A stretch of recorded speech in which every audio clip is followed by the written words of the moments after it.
Baik, bismillahirrahmanirrahim. Alhamdulillah, wassalatu wassalamu ala rasulillah. Wala haula wala quwata illa billah. Baik, sini saya coba konfirmasi lagi ya, apa namanya, data yang kemarin sudah dikirim atau disampaikan. Jadi, di situ ada aset berupa tanah luas 2.193 yang itu dibeli tahun 1989, kemudian lunas dalam waktu 3 tahun di tahun 1992, harga beli 4 juta, DP-nya 900 sehingga cicilannya 3,1 juta. Kemudian eh, ada usaha ini di atas tanah tersebut atau di tempat yang berbeda. Tempat berbeda. Usahanya di tempat berbeda. Iya. Baik. Nah, ada usaha dibuka 1989 juga, kemudian sampai 2011, 2012 sudah tutup, dan kemudian di sini ada sekitar usia usaha itu 23 tahun gitu ya. Nah, kemudian kemarin itu juga disampaikan untuk harta waris ataupun orang yang ditinggalkan saat mayit wafat, ada 1 istri, kemudian 3 saudari kandung, dan 2 anak perempuan. Gitu ya datanya ya. Iya. Baik. Yang pertama, kita mulai saja kalaupun itu nanti dari sini dulu ya, bagian hitungannya. Kalau posisinya adalah 1 istri, kemudian 2 anak perempuan dan 3 saudari kandung, maka nanti istri itu dapat 1/8 karena punya anak, kemudian anak karena lebih dari 1, ada 2 dan seterusnya, itu bagiannya 2/3, dan saudari kandung itu ketika bersama anak perempuan maka mendapatkan sisa harta. Nah, penyebutnya antara 8 sama 23 itu 24 ya. Hingga nanti kalau pecahannya kita sudah samakan, istri itu nanti 1/8 dari 24 itu 3, anak perempuan itu kan 2/3 dari 24, 16. Kemudian sisa hartanya 5, karena 3 ditambah 16 itu 19, penyebut awalnya 24, berarti masih ada sisa 5 gitu ya.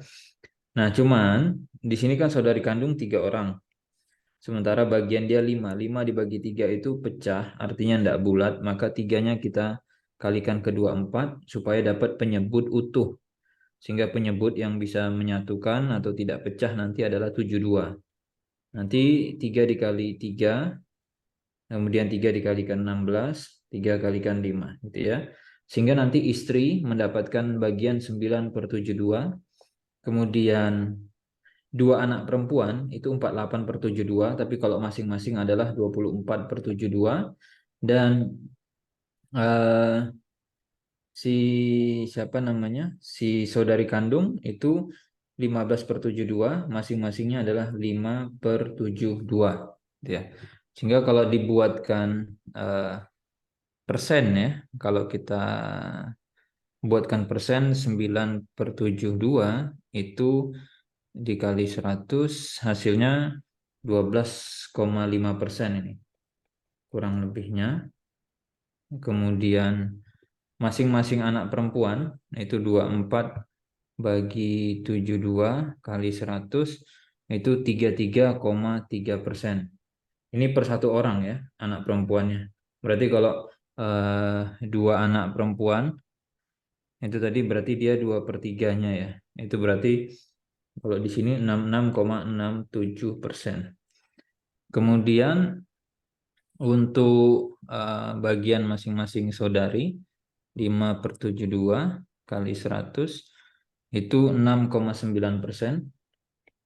6,9%, karena tadi kalau 3 orang berarti ya berarti jadinya 15/72 kali 100 gitu ya. Ini berarti sekitar 20,83%.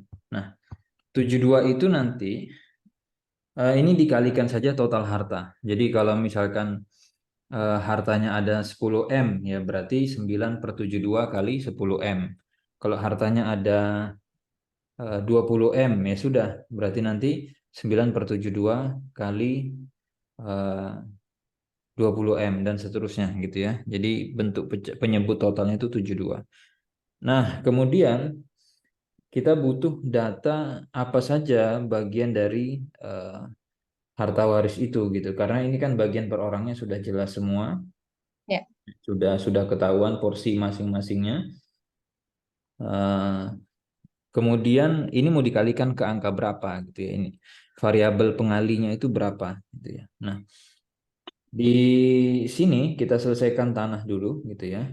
Karena tanah ini jelas angkanya 2193 meter persegi, dan ini ada wasiat 200 meter ya untuk masjid mau diwakafkan. Nah, jadi tahapan hitung waris itu adalah jika mayit wafat, maka dicek biaya pengurusan jenazah itu dari harta mayit ini sudah selesai. Kemudian ada wasiat atau tidak. Kemudian pertama ada utang dulu gitu ya. Ada utang atau tidak. Ini diselesaikan utang-utangnya. Kemudian ada wasiat atau tidak. Nah, wasiat ini dihitung setelah tanggungan-tanggungannya si mayit tersebut selesai. Jadi anggap misalkan utang sudah beres, maka wasiat itu maksimal sepertiga dari harta yang tersisa.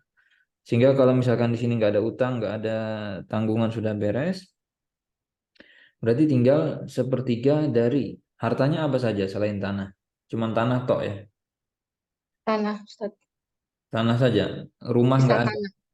Rumahnya, rumahnya ada, tapi nanti kita penjualan perhitungannya cuma tanah saja, karena rumah tidak dihitung. Kenapa rumah nggak dihitung? eh Rumahnya sudah kondisinya tidak ini, Ustadz. Tidak apa? Tidak. Kita kita jual rumah dan tanah atau gimana, Mas? Karena kemarin perhitungan kita itu per meter adalah dari harga tanah, tidak rumah, kita tidak anggap. Tapi di tanah itu ada rumah gitu maksudnya. Benar, di tanah itu ada rumah. Oh, berarti rumah sudah include lah gitu ya.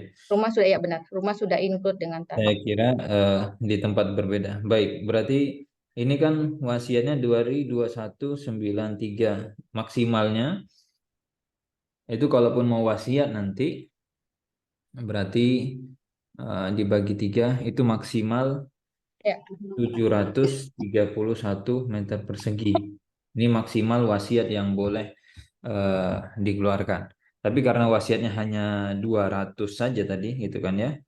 Berarti kan nanti sisa harta warisnya 2193 dikurang 200. Itu berarti tanah itu akan tersisa 1993. Itulah yang nanti akan jadi uh, bagian waris gitu ya.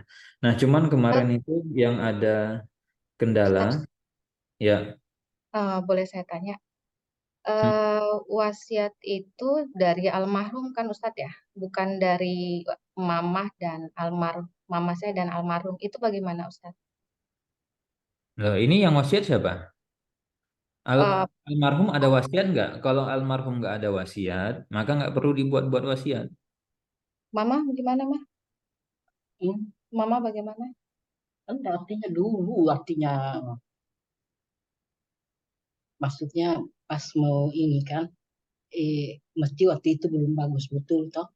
Jadi orang pada mungkin warga situ masih belum cocok caranya sama dia. Jadi dia bilang lebih bilang kita bikin masjid di situ aja, dikasih tanah 200. Gitu, Ustadz. Ternyata ada yang apa? Yang Silakan, silakan. Ya, Afwan Ustadz,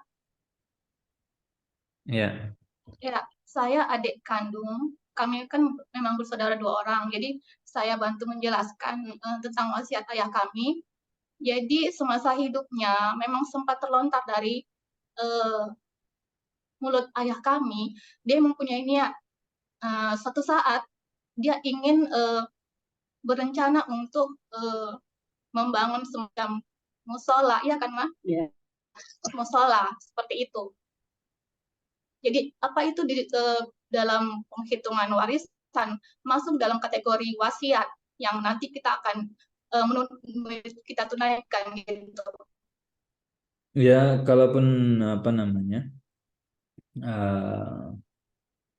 ada ucapan-ucapan seperti itu, karena gini, kadang ucapan itu bisa jadi wasiat, bisa saja tidak gitu ya. Tapi kalaupun itu mau dijadikan sebagai wasiat ya nggak masalah, dan apa namanya, insya Allah juga akan jadi pahala buat beliau dan juga para ahli waris yang ini ya, yang menunaikan.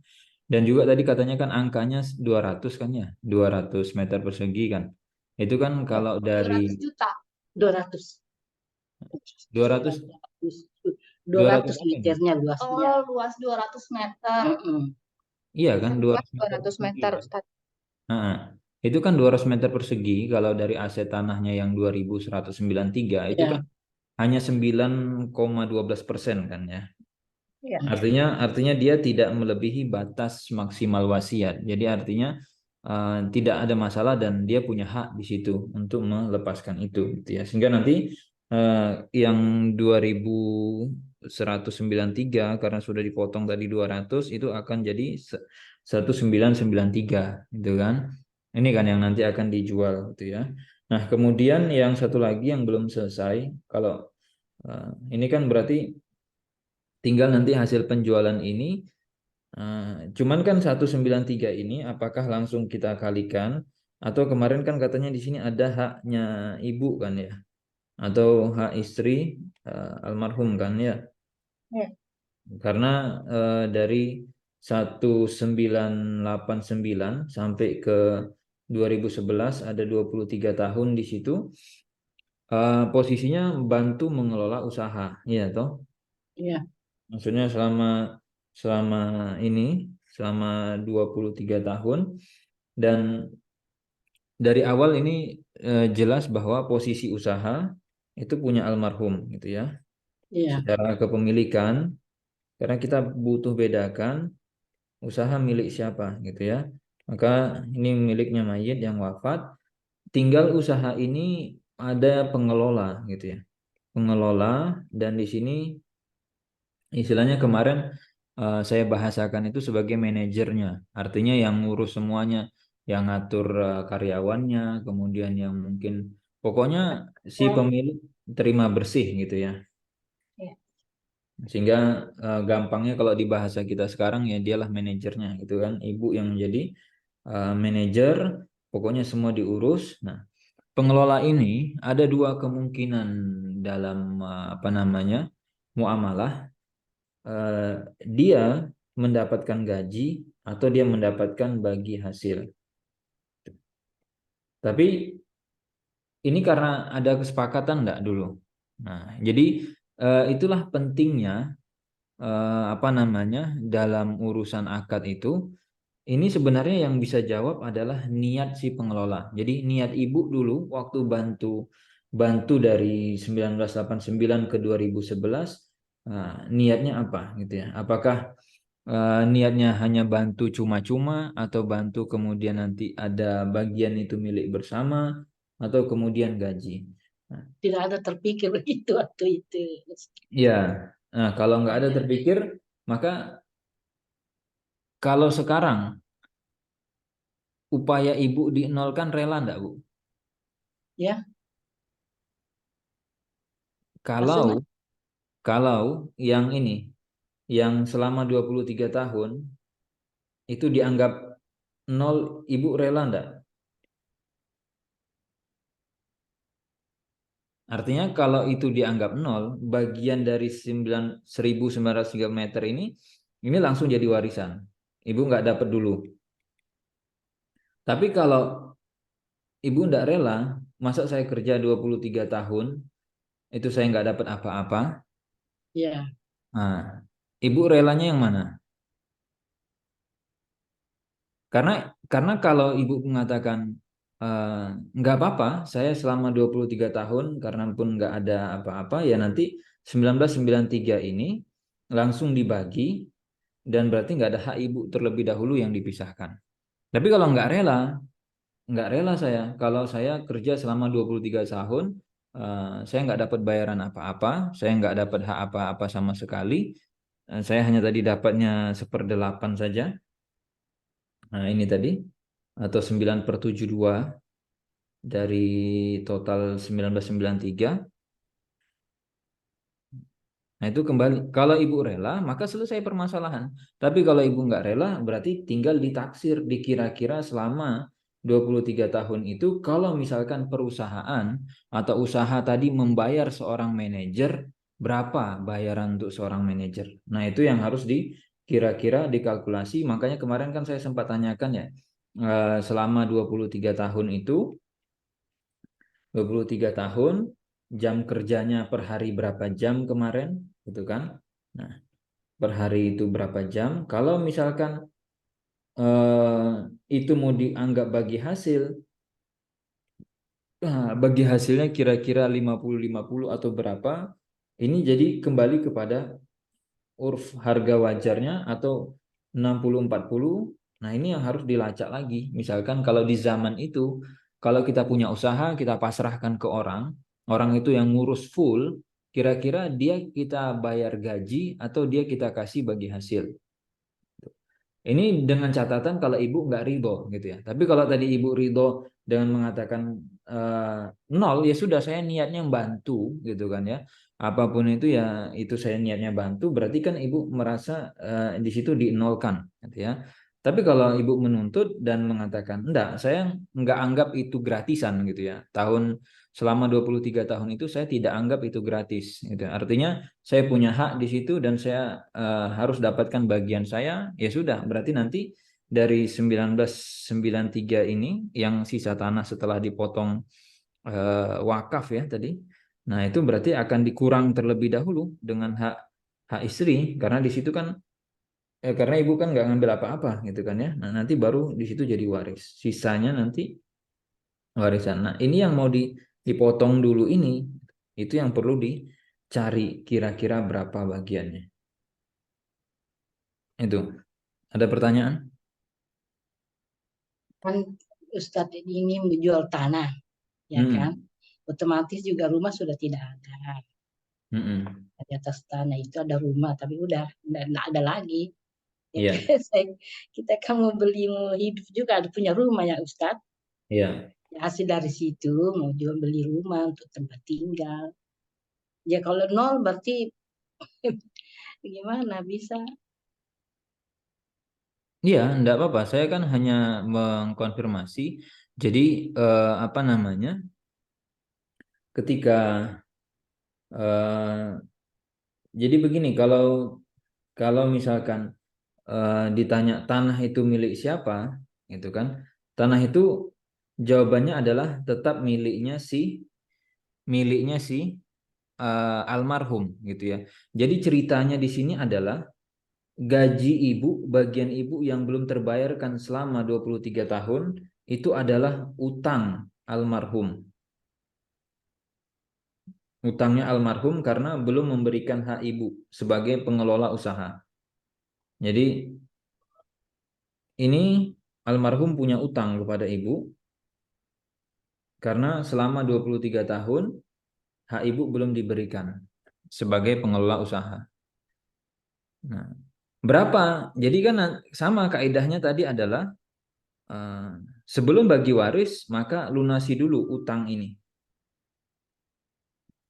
Utang dari 23 tahun ibu kerja tadi, ibu ngelola dan yang lainnya.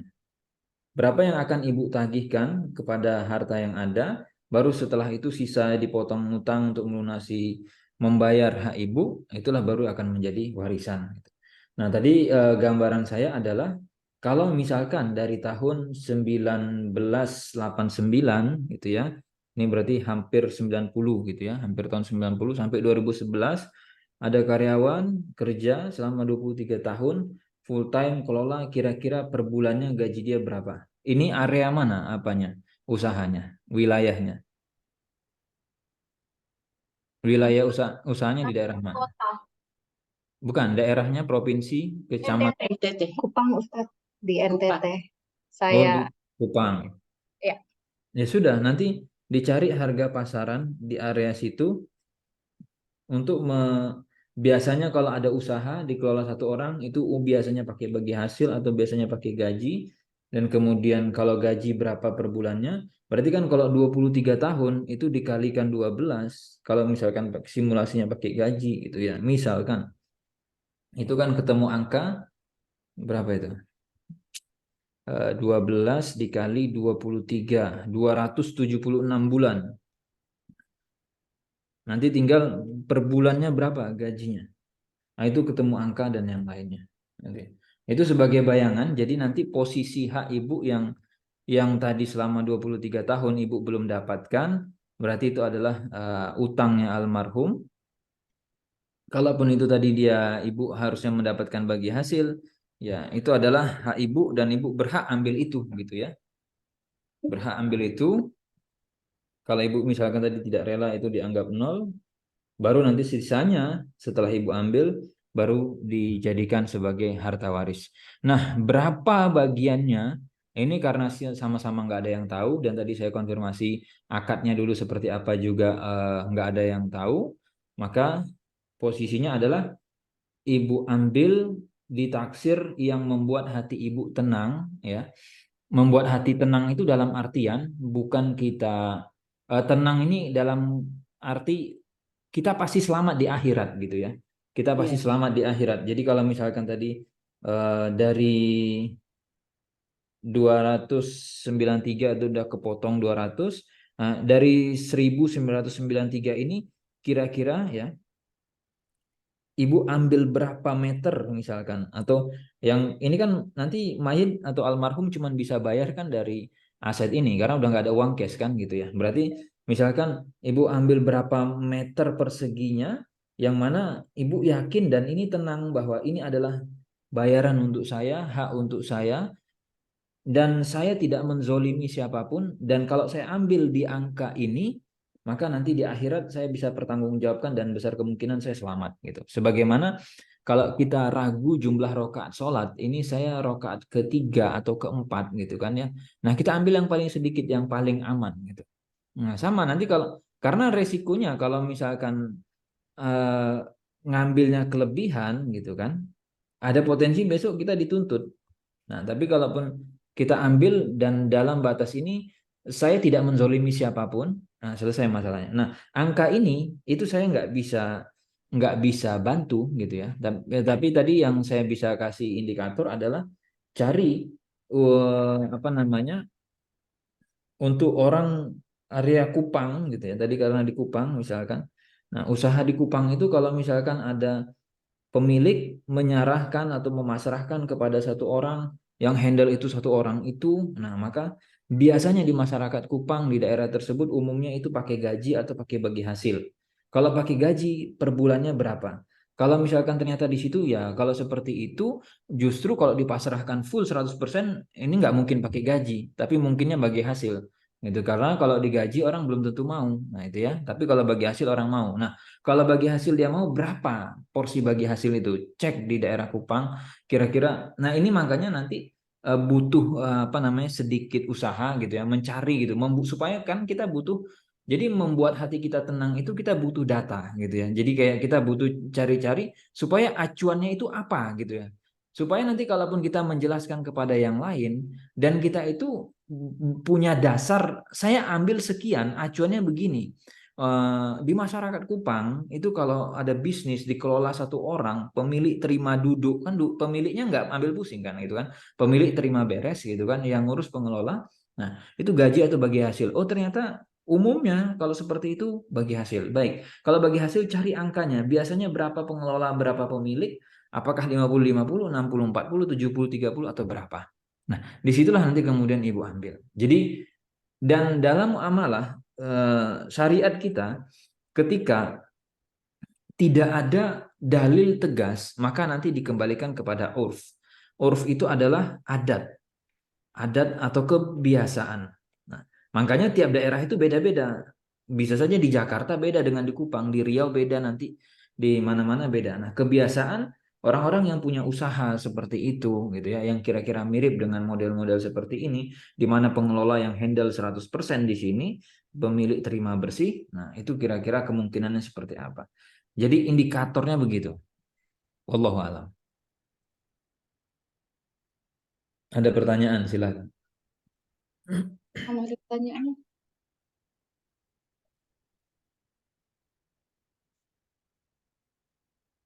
Ustaz, saya mau izin bertanya, Ustaz. Hmm.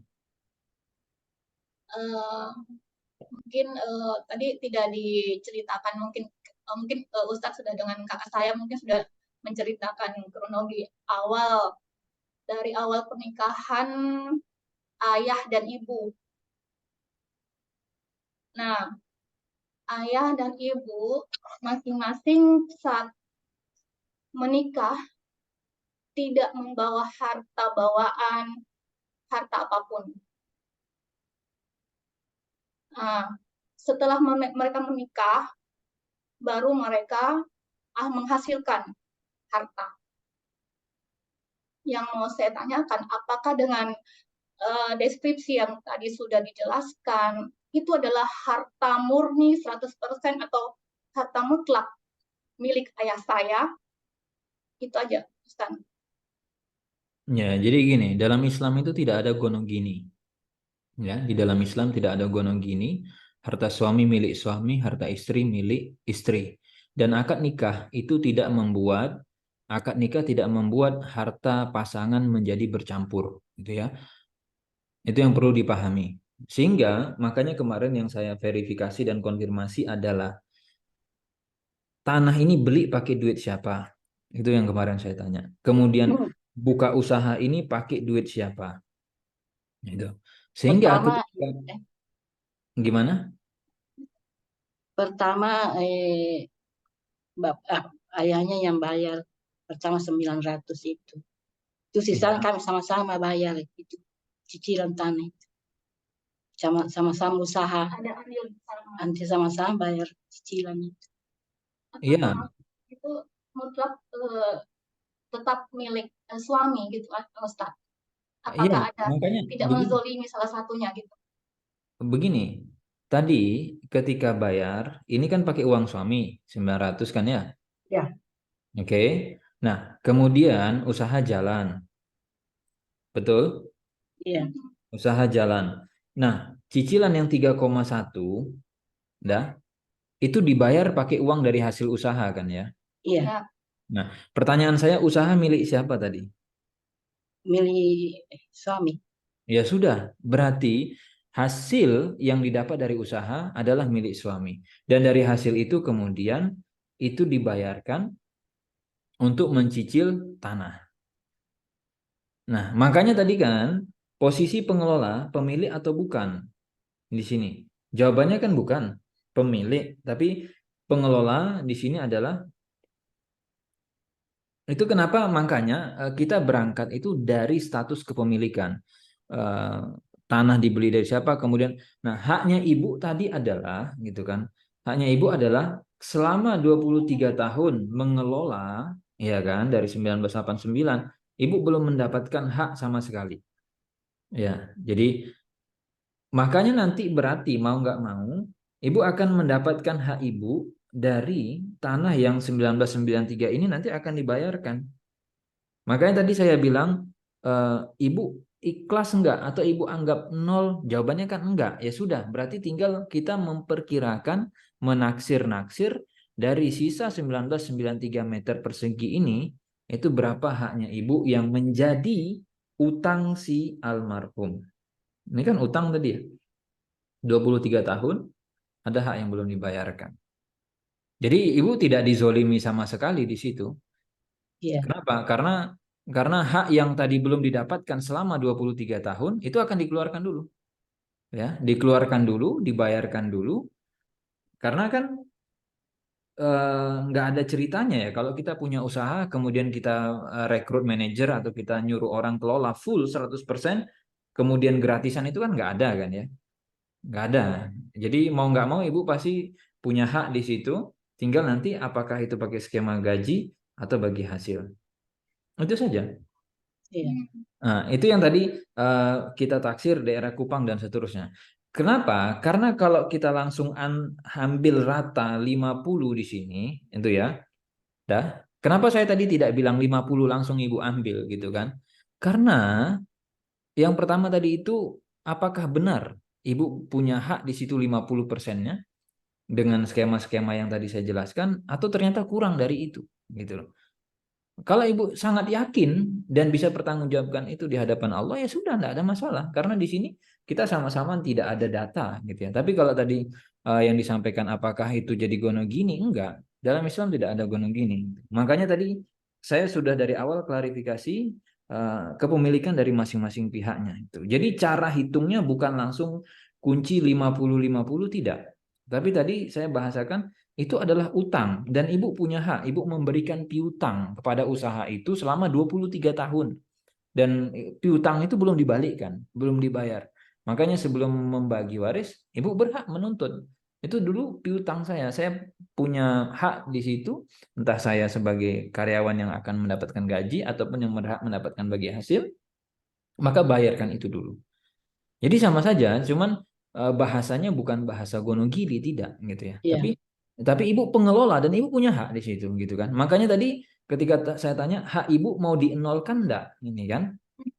Nah, Ibu enggak ridho gitu kan. Ya sudah enggak apa-apa, itu sah-sah saja gitu. Tapi kalau itu dienolkan berarti selesai perkara. Tapi kalau enggak, saya punya hak 23 tahun dan saya belum terima hak itu, saya mau ambil hak itu. Ya enggak apa-apa gitu. Dan itu halal gitu ya. Jadi sah saja gitu. Cuman kan tadi yang jadi poin penekanan saya adalah pastikan saat angka ini mau kita ambil, ya, kita dalam posisi aman, itu saja. Makanya tadi saya butuh tanya, oh ini daerahnya Kupang, kemudian nanti cek kebiasaan orang di Kupang itu dan seterusnya. Allah, gitu ya. Kalau dihitung usaha itu kita ikut makan, terus dibelikan pakaian apa bagaimana itu, Ustaz? Suami, namanya kan suami istri. Kalau si suami dapat bagian dari situ, kan suami punya kewajiban ngasih nafkah Bu ke istri. Jadi nggak apa-apa, Ibu punya hak di situ makan dan yang lain, tapi itu adalah bagian dari hak suami gitu ya. Ya, bagian dari hak suami dan itu tidak mengurangi jatah Ibu gitu ya. Artinya kan Ibu dikasih makan atau kebutuhan-kebutuhan dicukupi suami karena memang itu kewajiban suami memberikan nafkah gitu ya. Jadi di situ makanya tadi posisinya selama 23 tahun ini sebagai pengelola gitu. Nanti saya kirimkan catatan ini insya Allah ya dan rekamannya juga. Nah, tinggal lagi nanti memperkirakan hak Ibu saja berapa gitu ya.